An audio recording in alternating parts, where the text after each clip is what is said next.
என்ன தோணுதுன்னு திரு கிருஷ்ணமூர்த்தி, சூர்யா கிருஷ்ணமூர்த்தி, மக்கள் மீது கரிசனம் இருக்குது பாஜகவுக்கு. ஒரே நாடு ஒரே தேர்தல் மூலமாக நாட்டின் செலவு குறையும், வாக்காளர்கள் மக்களுடைய செலவு குறையும், சிரமங்கள் குறையும்.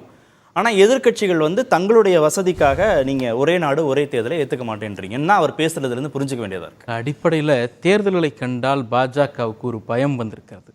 அந்த பயத்தோட வெளிப்பாடு தான் ஒவ்வொரு ஆண்டும் தேர்தலை எதிர்கொள்ள முடியலை, ஒவ்வொரு மாநிலத்திலையும் தேர்தலை எதிர்கொள்ள முடியலை அப்படிங்கிறதுக்காக ஒன்றா சைமல்டேனியஸாக நடத்தி முடிச்சிடலாம் அப்படிங்கிற இடத்திற்கு அவங்க நகர்றாங்க. அவர்களுடைய பயத்தை மக்கள் பயப்படுறாங்க, மக்கள் ஒவ்வொரு வருஷமும் தேர்தல் வந்தால் வாக்களிக்க வரமாட்டாங்க அப்படின்ட்டு மக்கள் மீது சுமத்தக்கூடிய ஒரு வேலையை பாஜக செய்கிறது. இது ஒன்று. தன்னுடைய குறிப்பு திடீர்னு இப்போ 24 அவங்க 400ன்னு இலக்கு நிர்ணயிச்சாங்க, 240 வந்துட்டாங்க, கூட்டணி ஆட்சி, இனிமேல் எலெக்ஷனை பார்த்தா ஒரு பயம் வரும் அவங்களுக்கு அப்படின்னா அதில் ஒரு லாஜிக் இருக்குது. நீங்கள் சொல்கிறது 16 அவர் பேசுகிறாரு, திரு மோடி பேசுகிறாரு, 17 பேசுகிறாங்க, அப்படியே வடிவம் கொடுத்து 19 எலெக்ஷன் மேனிஃபெஸ்டோலேயே அவங்க சொல்கிறாங்க. நீண்ட காலத்துக்கு ஒன்றும் இல்லை, பாஜகவுக்கு என்று ஒரு அடிப்படையான வாக்குங்கிறது கிடையாது. இது மோடிக்கான வாக்கு. மோடிக்கு பிறகு என்னங்கிற பயம் பாஜகவுக்கு இருக்கும்ல, அந்த பயம் 24 வந்துச்சு. நான் சொல்லலையே, 19 இருந்திருக்கலாம், 16 இருந்திருக்கலாம். மோடிங்கிற இமேஜ் செல்லுபடி ஆனிச்சு, அதனால 19 பெரிய அளவில் ஜெயிச்சாங்க. 24 செல்லுபடி ஆகலைங்கிறதுனால 240 நின்னாங்க. அப்ப அந்த பயம் இன்னைக்கு வந்துச்சு நான் சொல்லியே, 16 கூட அந்த பயம் இருந்திருக்கலாம். அப்ப அது வல்ல பிரச்சனை. திரு நாகராஜ் அவர்கள் தன்னுடைய அந்த பேச்சில் ஒரு முக்கியமான விஷயத்த சொன்னார், உண்மையை ஒப்புக்கொண்டார். பூனைக்குட்டி வெளியே வந்ததுங்கிற மாதிரி உண்மையை அவர் ஒப்புக்கொண்டார். என்னன்னா, மந்திரிகளும் பிரதமர் மோடியும் ஒவ்வொரு ஆண்டும் தேர்தல் பிரச்சாரத்திற்கு செல்ல வேண்டியிருக்கிறது என்று சொல்லுகிறார். உண்மையிலேயே இது ஒன்றியத்தில் ஆளக்கூடிய கட்சியின் பிரச்சனை. நான் தேர்தல் பிரச்சாரத்துக்கு ஒவ்வொரு ஆண்டும் போகணும் அப்படிங்கிறது ஒன்றியத்தில் ஆளக்கூடிய கட்சியின் பிரச்சனையை இந்த நாட்டினுடைய பிரச்சனையாக கன்வெர்ட் பண்ணி தேர்தலுக்கு எதிரான ஒரு பிரச்சனை, அதாவது ஒவ்வொரு ஆண்டும் தேர்தல் நடக்கிறது இந்த நாட்டை முடக்குது அப்படிங்கிற அளவிற்கு பூதாகரமாக பெரிதுபடுத்தி இதை அவங்க பேசிட்டு இருக்காங்க. தேர்தல் செலவு குறையும், அதான் சொல்ல வரேன். அடிக்கடி தேர்தல், அதனால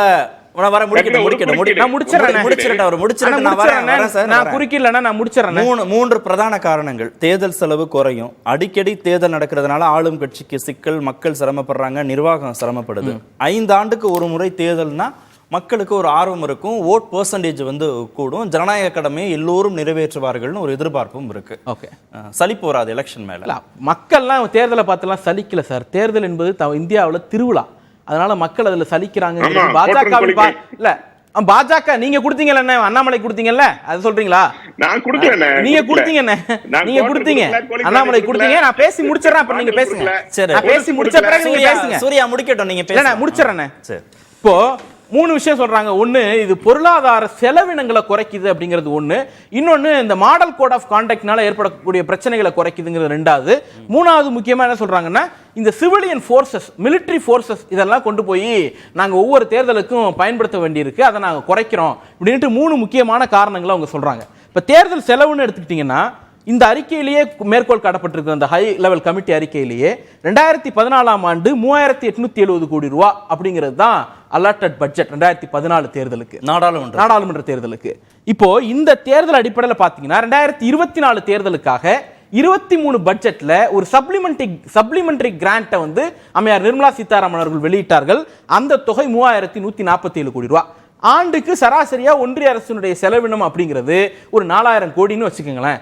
மக்கள் செலவு அது இதெல்லாம் சேர்த்து ஒரு குறிப்பிடத்தகுந்த தொகை இருக்குன்னா, அந்த பணத்தை எங்க வெளிநாட்டில் கொண்டு போய் டம்ப் பண்றோமா, கடல்ல கரைக்கிறோமா?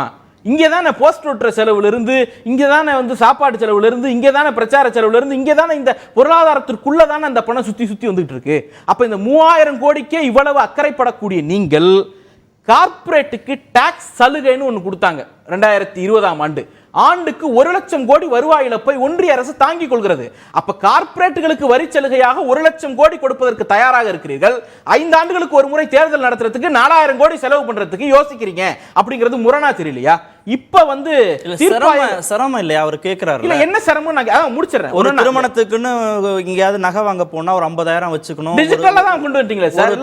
தொழில் பண்ணக்கூடியவருக்கு ஒரு 2 மாசத்துக்கு அவர் எந்த பணமும் எடுத்துட்டு போக முடியாது, இல்லைன்னா அதுக்கான ரசீது வச்சுக்கணும்னு ஒரு நெருக்கடியிலே இருக்காங்க மக்கள். அதெல்லாம் தேர்தல் சீர்திருத்தங்கள் எங்க பண்ணணும்? இப்ப உதாரணத்துக்கு தமிழ்நாடு ஃபேஸ் 1ல நம்ம தேர்தல் முடிச்சிட்டோம், ஃபேஸ் 2ல தேர்தல் முடிச்சிட்டோம்னா, தேர்தல் முடிஞ்ச பிறகு இந்த சர்வேலன்ஸ் எதுக்குங்கறத தேர்தல் ஆணையத்தை போட்டு தனியா ஒரு ஜியோ போட்டு காலி பண்ணிட்டு போலாம்.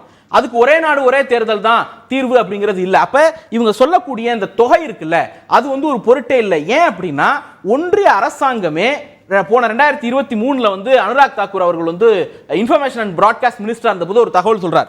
கடந்த 10 ஆண்டுகள்ல 6500 கோடி ரூபாய் நாங்க விளம்பர செலவுக்கு பயன்படுத்திருக்கிறோம் அப்படிங்கிறார். விளம்பரத்திற்கு 6000 கோடி பயன்படுத்த முடியும் பொழுது, கார்ப்பரேட்டுகளுக்கு 1 லட்சம் கோடி தள்ளுபடி பண்ண முடியும் பொழுது, சலுகையாக கொடுக்கும் பொழுது, தேர்தல் நடத்த ஒரு 3000 கோடி அப்படிங்கிறது ஒரு விஷயமே கிடையாது.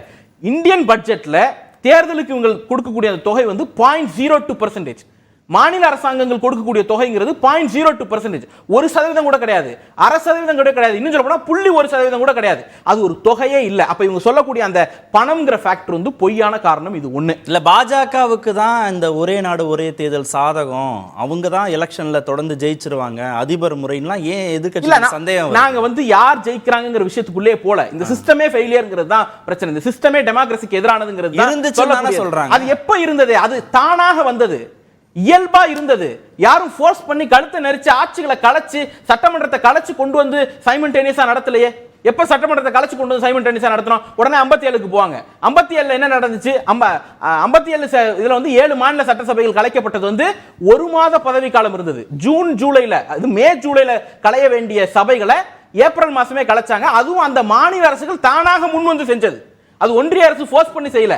கன்சல்டேட்டிவ் கமிட்டி மீட்டிங் 56ல கூட்டி மாநில அரசுகள் தானாக முன் வந்து நாங்க 1 மாசம் முன்னாடியே எங்க சபைகளை கலைச்சுக்கிறோம் அப்படின்னு சொன்னது தானே தவிர, இன்னைக்கு மாதிரி கழுத்தை நெரிச்சு மாநில அரசு 3 வருஷத்துல முடியணும், 2 வருஷத்துல முடியணும், 1 வருஷத்துல முடியணும்னு யாரும் சொல்லலையே. அப்ப இவங்க சொல்லக்கூடிய இந்த பணம்ங்கிறது தப்பு முதல்ல. ரெண்டாவது, இவங்க என்ன சொல்றாங்க?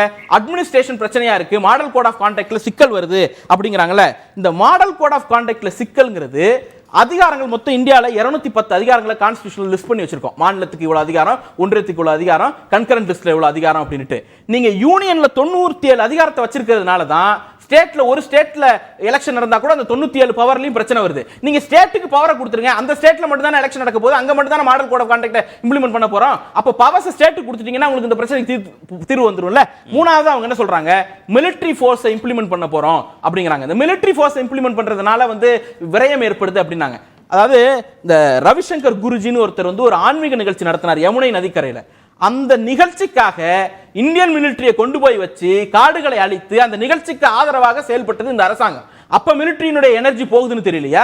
இங்க மதுரையில வந்து ஒரு அமலாக்கத்துறை அதிகாரி வீட்டுல அலுவலகத்துல ரைடு பண்ண போது மிலிட்டரி ஃபோர்ஸை கொண்டு வந்து குவிச்சு பாதுகாப்பு கொடுத்தீங்களே, அப்ப எனர்ஜி போகுதுன்னு தெரியலையா? மக்களை பாதுகாக்கணும்னா எனர்ஜி போகுதுன்னு சொல்றீங்க. இது எல்லாவற்றை விட ரொம்ப முக்கியமான விஷயம், இந்த கமிட்டியினுடைய ரெக்கமெண்டேஷன்ல ஒரு முக்கியமான ரெக்கமெண்டேஷன் இருக்கு. Recommendation 7 and 9. இன்னைக்கு ஒரு தேர்தல் நடக்குது சார், யூனியன் கவர்மெண்ட்டுக்கு ஒரு தேர்தல் நடக்குது. எல்லா மாநிலத்தையும் கலைச்சிட்டு அதுக்கு ஏத்த மாதிரி அலைன் பண்ணி இன்னைக்கு தேர்தல் நடத்துறோம்னா, அடுத்த தேர்தல் 5 ஆண்டுகள் கழித்து தானே நடக்கணும். ஆனால் 4 ஆண்டுகள்லயே ஒன்றிய அரசு கலைந்து விட்டால் உடனடியாக நாடு முழுக்க தேர்தல் நடக்கும். அந்த தேர்தலுக்கான ஆயுள் ஒரே ஆண்டு தான். அப்ப 5வது ஆண்டு திரும்பி தேர்தல் நடக்கும். அப்ப இன்னைக்கு ஒரு தேர்தல், 4வது ஆண்டுல ஒரு தேர்தல், 5வது ஆண்டுல ஒரு தேர்தல், இதுக்கு பருத்தி முட்டை குடோன்ல இருந்துட்டு போயிடலாமே. நிகழ்ச்சியின் இப்பகுதியை இணைந்து வழங்குவோர் V-Guard